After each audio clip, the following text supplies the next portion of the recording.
ಅಶ್ವಿನ್ ಅವರು ಕಾಯ್ತಾ ಇದ್ದಾರೆ ಅವಾಗಿಂದಲೂ ಕೂಡ, ಕುತ್ಕೊಳಕ್ ಆಗ್ತಿಲ್ವ ಅಶ್ವಿನ್ ನಿಮಗೆ ಕೊಟ್ಬಿಡ್ತೀನಿ. ಇಲ್ಲ, ಒಂದ್ಸಲ ಮಾತಾಡ್ಬೇಕಲ್ಲ ಸರ್. ಅದಕ್ಕೆ ನಮ್ಮ ಆರಂಭದಲ್ಲಿ ನೀವು ಹೇಳಿದ್ರಿ ಸರ್.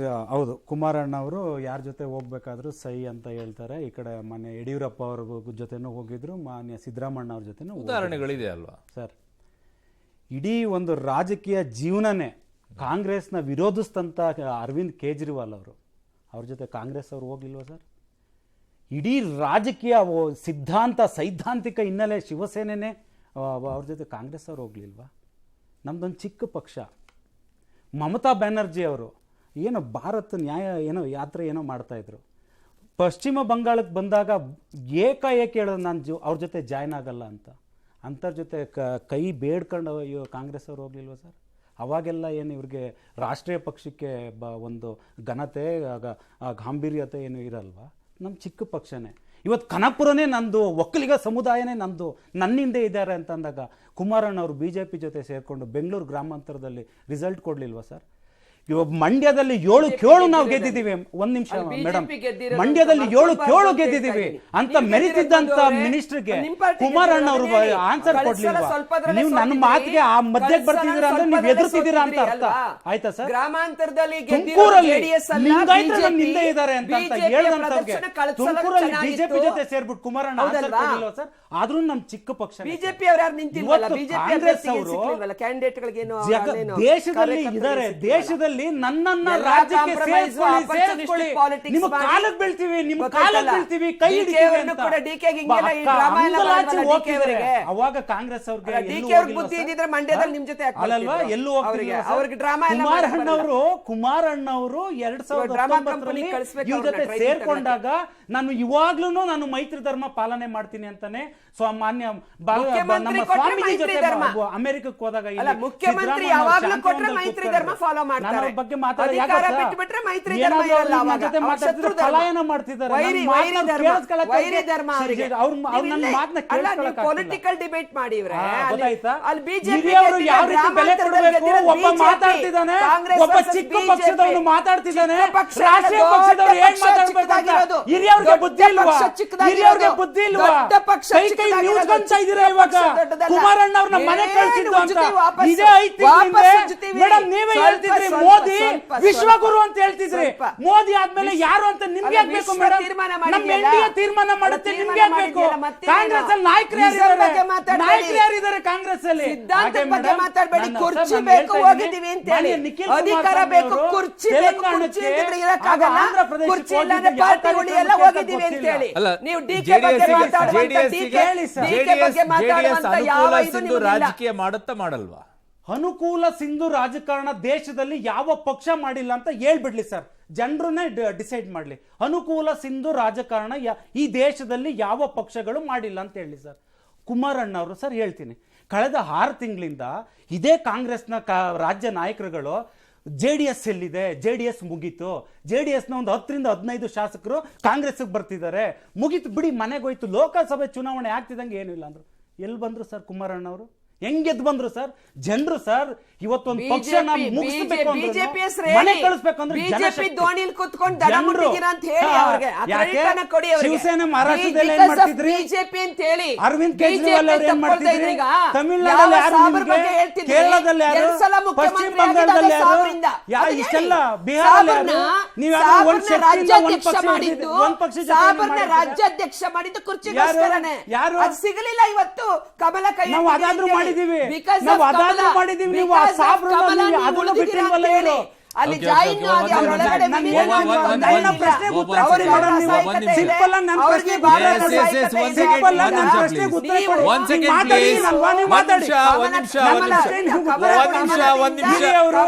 ರಾಷ್ಟ್ರೀಯ ಪಕ್ಷದ ತೇಜಸ್ವಿನಿ ಮೇಡಮ್ ಕೊಡಿ. ಹಿಂದುಳಿದ ವರ್ಗದವರು ಯಾರು? ಕ್ಷಮಾಪಣೆ ಒಂದ್ ನಿಮಿಷ, ಮಾಡಿದ್ರು. ಅದೇ ಸಾಬ್ರು ನೀವೇನ್ ಮಾಡಿದ್ರಿ? CM ಇಬ್ರಾಹಿಂ ಒಂದ್ second ನಮ್ನ please. ಮಾಡಿದ್ರಿ. ಏನ್ ಮಾಡಿದ್ರಿ? ಸಾಬ್ರು ಒಟ್ಟಿಗೆ ಮಲ್ಲಿಕಾರ್ಜುನ್ ಮಾಡಿದ್ದು. ಖರ್ಗೆ ಸಾಬ್ರು ಅವರು ಒಟ್ಟಿಗೆ ಪ್ರಧಾನಮಂತ್ರಿ ಮಾಡಿದ್ದು. ಆಗ್ತಾರೆ. ಸಾಬ್ರು ಬಾಯಿ ಒಟ್ಟಿಗೆ ಮಾತನ್ನ ಮಾಡಿದ್ದು. ಆಗ್ಲಿ ಯಾರ ಅಂತ ಬಗ್ಗೆ ಹೇಳಿ ಹೋಗ್ತಾ ಇಲ್ಲ? ಕಾಂಗ್ರೆಸ್ ಪಕ್ಷದವರು ನೀವು DKಶಿ ಹಿಂದುಳಿದ ಸಹಾಯ ವರ್ಗದ ಒಂದ್ second please. ಹಳೆ ಮೈಸೂರು ಭಾಗದಲ್ಲೆಲ್ಲ ದಯವಿಟ್ಟು ಆಗಿದ್ದು. ಮೇಡಮ್, ಅದೇ ಈಗ ಮೋದಿ ಅದೇ ಅವ್ರು ಆಗ್ತಾರೆ. ಅದೇ ಅವ್ರಿಗೆ ನಾವು ಒಂದ್ ರಿಸಲ್ಟ್ ನಿಮಿಷ. ಕೊಡೋಲ್ಲ. ಅದೇ ಅವ್ರಿಗೆ ಅವ್ರನ್ನ ಮುಗಿಸ್ಬೇಕು ಅಶ್ವಿನ್ ರಾಜಕೀಯ. ಯಾರು? ಇವಾಗ ಏನ್ ರಾಜಕಾರಣ ಒಂದ್ ಮಾಡಿದ್ರಿ ನಿಮಿಷ. ಸರ್ ನೀವು? ಮೇಡಮ್, ಡಿ ಈಗ ಕೆ ಶಿವಕುಮಾರ್ ಅವ್ರನ್ನ ಒಂದು ಮುಖ್ಯಮಂತ್ರಿ ಮೋದಿ ಅವ್ರನ್ನ ಮಾಡ್ಬೇಕಂತ ಎದುರಿಸೋಕೆ JDS ರಾಹುಲ್ ಅವರೇ ಇಟ್ಕೊಂಡಿದ್ದಾರೆ. ಸೂಕ್ತನಾ? ವಿರೋಧ ಪಕ್ಷಗಳು INDA ಕೂಟದಲ್ಲಿ ಇನ್ಯಾರು ಇಲ್ಲ, ರಾಹುಲೇ ಸೂಕ್ತ. ಅರುಣ್, ಈಗ ಅಲ್ಲಿ ಸಿಂಗಲ್ ಮೋದಿ ಅವ್ರು ಅಂದ್ಬಿಟ್ರೆ ಇವ್ರಿಗೆ question ನೋಡಿ ಸಿಂಗಲ್ ಈಗ. ಲಾರ್ಜೆಸ್ಟ್ ಹಾ ಪಾರ್ಟಿ ಅಂತ ಇವ್ರಿಗೆ ಆದ್ರಿಂದ answer ಮತ್ತೆ ಕೊಡಕ್ಕಾಗ್ಲಿಲ್ಲ. 20 ವರ್ಷಗಳ ಕಾಲ ಸಂಸದೀಯ ಪಟುವಾಗಿ ಅನುಭವವನ್ನು ಪಡೆದಿದ್ದಾರೆ. ಮತ್ತೆ ಇದೊಂದು ವಿನೂತನ ದಾಖಲೆ. ಭಾರತದಾದ್ಯಂತ 4,000 ಕಿಲೋಮೀಟರ್ ಪಾದಯಾತ್ರೆ ಮಾಡಿ ಭಾರತವನ್ನೆಲ್ಲ ಅರ್ಥ ಮಾಡಿಕೊಂಡಿರ್ತಕ್ಕಂಥ ರಾಹುಲ್ ಗಾಂಧಿ ಅವರು ನಮ್ಮ ಪಕ್ಷದಿಂದ ಆಗ್ಬೇಕು ಅಂತಕ್ಕಂಥದ್ದು ಹಿರಿಯರ ಅಪೇಕ್ಷೆ ಆಗಿದೆ, ಕಾರ್ಯಕರ್ತರ ಒಂದು ಒತ್ತಾಯ ಆಗಿದೆ. ಖಂಡಿತ ರಾಹುಲ್ ಅವರಿಗೆ ಇಶ್ಯೂ ಬೇಸ್ಡ್ ಭಾರತ ದೇಶದ ಸಂಸತ್ತಿನಲ್ಲಿ ಅವರನ್ನ ಒಂದು ಚಾರಿತ್ರ್ಯ ವಧೆ ಮಾಡೋದಕ್ಕೆ ಅವರ ವ್ಯಕ್ತಿತ್ವ 2009ರಲ್ಲಿ ರಾಹುಲ್ ಗಾಂಧಿ ಅವರಿಗೆ ಪ್ರಧಾನಮಂತ್ರಿ ರಫೇಲ್ ಸಿಗುತ್ತೆ ಅಂದಾಗಲೇ ಅವರು ಒಪ್ತಾರೆ ಅಂತ ಅವ್ರು ಯಾವ issue based ಅಲ್ಲಿ ಓಡಾಡಿದ್ದಾರೆ? ಅಲ್ಲಿ ವಿರೋಧ ಪಕ್ಷದ ನಾಯಕರೇ ಖರ್ಗೆ ಅವರು ಬೇಡವಾ? ಇಲ್ಲ, ಖರ್ಗೆಜಿ ಅವರು ಹಿಂದುಳಿದ ವರ್ಗದವರಲ್ವಾ? ಖರ್ಗೆಜಿ ಅವರು ಲೋಕಸಭಾ ಫೈಟ್ ಮಾಡಿ ತೊಂದರೆ ಇಲ್ಲ. ಅಧೀರ್ ರಂಜನ್ ಚೌಧರಿನೂ ಕೂಡ ರಾಜ್ಯಸಭೆಯಲ್ಲಿ ಇದ್ರು, ಅವ್ರನ್ನ ಇಲ್ಲಿ ವಿರೋಧ ಪಕ್ಷದ ನಾಯಕರಾಗಿ ರಾಜ್ಯಸಭೆ ಇಲ್ಲ, ಅವರು ಲೋಕಸಭೆಯಲ್ಲಿ ಲೋಕಸಭೆಯವರೇ ವಿರೋಧ ಪಕ್ಷದ ನಾಯಕರಾಗಕ್ಕಾಗದು. ಸರ್, ಖರ್ಗೆ ಅವರು ಹಿಂದುಳಿದ ವರ್ಗದವರು, ಕಾಂಗ್ರೆಸ್ ಅವರು ಹಿಂದುಳಿದ ವರ್ಗದ ವಿರೋಧಿಗಳು. ಖರ್ಗೆಜಿ ಅವರು ದಲಿತ ವರ್ಗದವರು, 2019ರಲ್ಲಿ ಸಿದ್ದರಾಮಯ್ಯ ಹಿಂದುಳಿದ ವರ್ಗದವರು, ಚೀಫ್ ಮಿನಿಸ್ಟರ್ ಮಾಡಿ ಅಂತಂದ್ರು ಅವರು ಹಿಂದುಳಿದ ವರ್ಗದವರು, ಖರ್ಗೆಜಿ ಅವರು ದಲಿತ ವರ್ಗದವರು. ಇನ್ನೊಂದು ಹೇಳೋದು ಅವರು ಮುಖ್ಯವಾಗಿ ನಮ್ಮ ಭಾರತ ರಾಷ್ಟ್ರೀಯ ಕಾಂಗ್ರೆಸ್ ಅಧ್ಯಕ್ಷರು ಯಾವುದೇ ಜಾತಿ ಅಂತಲ್ಲ, ಒಂದು ದೊಡ್ಡ ಕುಮಾರಣ್ಣ ಅವ್ರು ಇಟ್ಕೊಂಡವ್ರ ಹೌದು 81 ಬಂದಾಗ ಇವರೇ ಪಾಪ ಮಾಡಿದ್ದು. 81 ಚರ್ಚೆ ಮಾಡ್ತಾ ಇದೀನಿ ಲೋಕಲ್. ಅಲ್ಲ, ಅವ್ರು ಹೇಳಿದ್ರು, ಅವರು ಕುಮಾರಣ್ಣ ಅವ್ರು ತಡಿತಿದ್ದಾರೆ, ಕುಮಾರಣ್ಣ ಅವ್ರು ತಡಿತಿದ್ದಾರೆ ಅಂತ. ಈಗ ರಾಹುಲ್ ಅವರೇ ಈಗ ವಿರೋಧ ಪಕ್ಷ ರಾಹುಲ್ ಅವರ ವಿರೋಧ ಪಕ್ಷ ನಾಯಕ. ಡಿ ಕೆ ಶಿವಕುಮಾರ್ ಕೊಡ್ಲಿ ಅಂತ ಒಕ್ಕಲಿಗರು ವಿರೋಧಿಯಾಗಿದ್ದಾರೆ. ಈಗ ಉಸಿರು ಬಿಟ್ಟಿದ್ದಾರೆ ನಿಮಗೆ. ಅದು ಒಂದು ಇರ್ಲಿ ಕೃತಜ್ಞತೆ ನಾವು ಇದೆ. Actually I am sorry actually ಬಿಜೆಪಿಗೂ ಉಸಿರು ಕೊಟ್ಟಿದ್ದೆ JDS ಅದನ್ನ 6 ಕಾಂಗ್ರೆಸ್ ಕ್ಷೇತ್ರಗಳಲ್ಲಿ, ಗೊತ್ತಿಲ್ಲ. ಹಳೆ ಮೈಸೂರು ಭಾಗಗಳಲ್ಲಿ ಗ್ರಾಮಾಂತರ ಭಾಗದಲ್ಲಿ ಸ್ವಲ್ಪ ಓಟಲ್ಲೇ ದಯವಿಟ್ಟು ತಪ್ಪು ಮಾಡಬೇಡಿ. ಕಳೆದ ಸಾರಿ ಅಶ್ವಥ್ ನಾರಾಯಣ್ ಬಿಜೆಪಿ ಅಭ್ಯರ್ಥಿ ಗ್ರಾಮಾಂತರ ಭಾಗದಲ್ಲಿ ನಿಂತಿದ್ದಾಗ ಒಬ್ಬ ವಕ್ತಾರರಾಗಿ ಮತ್ತು ಒಂದು ಒಕ್ಕಲಿಗ ಕ್ಯಾಂಡಿಡೇಟ್ ಆಗಿ ಅತ್ಯುತ್ತಮ ಪ್ರದರ್ಶನವನ್ನ ಬಿಜೆಪಿ ಕೊಟ್ಟಿತ್ತು. ಈ ಸಾರಿ ಈಗ ಬೇರೆ ಅನಿತಾ ಕುಮಾರಸ್ವಾಮಿ ನಿಂತಾಗ ಯಾಕೆ ಗೆಲ್ಲಿಲ್ಲ? ಅನಿತಾ ಕುಮಾರಸ್ವಾಮಿ ನಿಂತಾಗ ಯಾಕೆ ಡಿ ಕೆ ಸುರೇಶ್ ಅವರನ್ನು ಸೋಲಿಸಕ್ಕಾಗ್ಲಿಲ್ಲ? ಯಾಕಂದ್ರೆ ಅವ್ರಿಗೆ ಕ್ರೆಡಿಟ್ ಕೊಡಕ್ಕಾಗಲ್ಲ. ಕಳೆದ ಬಾರಿ ಕುಮಾರಣ್ಣ ಅವರು ಡಿ ಕೆ ಸುರೇಶ್ ಅವ್ರನ್ನ ಡಾಕ್ಟರ್ ಮಂಜುನಾಥ್ MP ಮಾಡಿದ್ದು ನೀವೆಲ್ಲ ಸರಿಯಾಗಿ ತಿಳ್ಕೊಂಡಿಲ್ಲ ನೀವು. ಡಾಕ್ಟರ್ ಕಳೆದ ಬಾರಿ ಕುಮಾರಣ್ಣ ಅವರು ಯಾರ ಪರವಾಗಿ ನಿಂತಿದ್ರು? ಡಿ ಕೆ ಸುರೇಶ್ ಪರವಾಗಿ ಈಗ ಕೆಲವು ಕ್ಷೇತ್ರಗಳಲ್ಲಿ ಬಿಜೆಪಿ ಗೆಲ್ಲೋಕೆ JDS ಸಹಾಯವನ್ನ ಮಾಡ್ತು, JDS ಗೆಲ್ಲೋಕೆ ಕೆಲವು ಕಡೆಗಳಲ್ಲಿ ಬಿಜೆಪಿ ಸಹಾಯ ಮಾಡ್ತು. ಅದನ್ನ ಯಾರು ತಳ್ಳಿ ಹಾಕೋದಿಲ್ಲ, ಅಂಕಿ ಅಂಶಗಳೇ ಕಾಣಿಸ್ಕೊಳ್ಳುತ್ತೆ. That's a different issue. ನಾನು ಕೇಳ್ತಾ ಇರೋದು, ಈಗ ರಾಹುಲ್ ಅವರೇ ವಿರೋಧ ಪಕ್ಷ ನಾಯಕರ ಅಲ್ಲ, ರಾಹುಲ್ ಆಗ್ಬೇಕು ಅಂತಕ್ಕಂಥದ್ದು ಒಕ್ಕಲಿನ ಕೂಗಾಗಿದೆ. ಈಗ ಡಿಸೈಡ್ ಮಾಡ್ತಾರೆ, ಯಾಕಂದ್ರೆ ನಮ್ಮ ಸಂಸದೀಯ ಸಭೆಯಲ್ಲಿ ತೀರ್ಮಾನ ಆಗುತ್ತೆ, ನಮ್ಮ ಪಕ್ಷದ ಮಧು ಅವರೇ, ಈಗ ರಾಹುಲ್ ಅವರಿಂದ ಸ್ವಲ್ಪ ಭಯ. ರಾಹುಲ್ ಅವರೇ ಕರೆಕ್ಟ್ ಆಗಿದ್ದಾರೆ ಮೋದಿ ಅವ್ರನ್ನ ಎದುರಿಸೋಕೆ, ಇದು ಎಲ್ಲ ನಾಯಕರುಗಳು ಇವತ್ತು ಮಾತಾಡ್ತಾ ಇದ್ದಿದ್ದು. ಮೇಡಮ್ ಹೇಳ್ತಾ ಇದ್ರು ದಾಖಲೆ ಮಾಡಿದ್ದಾರೆ ಅಂತ. ಇನ್ನೂ ಒಂದು ದಾಖಲೆ ಮಾಡಿದ್ದಾರೆ. ರಾಹುಲ್ ಗಾಂಧಿ ಅವರು 28 ಸರಿ ಎಲೆಕ್ಷನ್ ಅವ್ರ ನೇತೃತ್ವದಲ್ಲಿ ಸೋತಿದ್ದಾರೆ, ಅದು ಒಂದು ದಾಖಲೆನೇ. ಹೇಗೂ ಆಗಲಿ, ನಾನು ಹೇಳ್ತಾ ಇರೋವಂಥದ್ದು ಇಷ್ಟೇ, 99 ಸೀಟ್ ಆಲ್ ಓವರ್ ಇಂಡಿಯಾ ತೊಗೊಂಡು ಇನ್ನೂ ಒಂದು LOP ಡಿಸೈಡ್ ಮಾಡೋಕ್ಕಾಗ್ತಾ ಇಲ್ಲ ಅವ್ರ ಕೈಲಿ. ಅಂಥದ್ರಲ್ಲಿ ಅದು ಹೇಗೆ ನೀವು ಅದನ್ನು ಒಂದು ಶ್ರೇಷ್ಠವಾದ ಒಕ್ಕೂಟ ಅಂತ ಹೇಳ್ತೀರಾ ಅಂತ ನನಗಂತೂ ಅರ್ಥ ಆಗ್ತಿಲ್ಲ. ಆದರೆ ನಮ್ಮದು ನೋಡಿ, ನಾವು we are very clear right from the beginning. ನಮ್ಮ ನೇತೃತ್ವದ ಸರ್ಕಾರ ಅಥವಾ ನಮ್ಮ ಒಂದು ಕೋಲಿಷನ್ ಸರ್ಕಾರದಲ್ಲಿ ನರೇಂದ್ರ ಮೋದಿ ಅವರೇನೆ ಇಟ್ ಇಸ್ ಆಲ್ ಡಿಸೈಡೆಡ್. ಅವರು ಯಾರ್ಯಾರೋ ಏನೇನೋ ಹೇಳ್ಬೋದು, ನಿತೀಶ್ ಎಳೆದು ಬಿಡ್ತಾರೆ, TDP ಎಳೆದು ಬಿಡ್ತಾರೆ. ಈ ಬಾರಿ ನ್ಯಾಯ ಯಾತ್ರೆ ಇಲ್ಲಿಂದ ಎಲ್ಲೋ ಪಾದಯಾತ್ರೆ ಮಾಡಿದ ನಂತರ ಸೀಟ್ಗಳು ಇನ್ಕ್ರೀಸ್ ಆಗಿದೆ. ಅವ್ರು ಎಲ್ಲೆಲ್ಲಿ ಪಾದಯಾತ್ರೆಯನ್ನ ಮಾಡಿದ್ರೆ ಅಲ್ಲೆಲ್ಲ ಕಾಂಗ್ರೆಸ್ ಸೀಟ್ ಜಾಸ್ತಿ ಆಗಿದೆ. ಸೊ ಒಂದಿಷ್ಟು ಫಿಯರ್ ನಿಮ್ ಶುರು ಆಗಿದೆ ಅಂತ ಅನ್ಸುತ್ತೆ. Arun, there is no question. ಇವಾಗ 233 ಸೀಟಲ್ಲಿ ಕಾಂಗ್ರೆಸ್ನವ್ರದ್ದು ಎಷ್ಟು?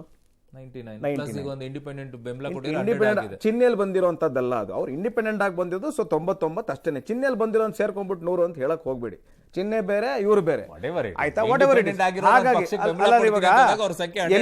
ಎಲ್ಲೆಲ್ಲಿ ಇವಾಗ 3 ರಾಜ್ಯ, ಉತ್ತರ ಪ್ರದೇಶ, ರಾಜಸ್ಥಾನ, ಮಹಾರಾಷ್ಟ್ರ, ಅಲ್ಲೆಲ್ಲನೂ ಕಾಂಗ್ರೆಸ್ ಏನು ಜಾಸ್ತಿ ಗೆದ್ದಿಲ್ಲ. ಅಲ್ಲಿ ಗೆದ್ದಿರೋಂಥದ್ದು ಮತ್ತೆ ತಮಿಳ್ನಾಡಲ್ಲಿ ಗೆದ್ದಿರೋಂಥದ್ದು ರೀಜನಲ್ ಪಾರ್ಟೀಸು. ಸೊ ಎಲ್ಲೆಲ್ಲಿ ಅಕಸ್ಮಾತ್ ಆಗಿ ನಾವು ಕಡಿಮೆ ಬಂದಿದ್ಯೋ ಅಲ್ಲಿ ಜಾಸ್ತಿ ತಗೊಂಡ್ರಂತ regional parties, not Congress party, Madhya Pradesh ಸರ್ಕಾರ ಯಾರು ನಾಟ್ ಕೊಟ್ಟಿದ್ದು? ಕಾಂಗ್ರೆಸ್ ಪಾರ್ಟಿ. ಒಂದ್ ನಿಮಿಷ ಮೇಡಮ್, ಜ್ಯೋತಿರಾದಿತ್ಯ ಎಲ್ಲಿದ್ರು? ಮಧ್ಯಪ್ರದೇಶ ಜನ ಓಟ್ ಕೊಟ್ಟಿದ್ದು ಕಾಂಗ್ರೆಸ್ಸಿಗೆ. ನಾನು ಮುಗಿಸ್ಬಿಡ್ತೀನಿ ಮೇಡಮ್, ನಾನು ಮುಗಿಸ್ಬಿಡ್ತೀನಿ.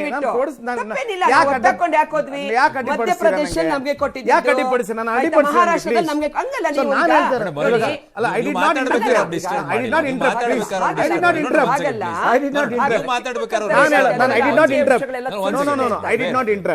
ನಾನು ಹೇಳುವಂತದ್ದು, ಯು ಪ್ಲೀಸ್ ನೀವು ದಾಖಲೆ ನೀವು ತೆಗೀರಿ, ಡೀಟೇಲ್ಸ್ ತೆಗೀರಿ.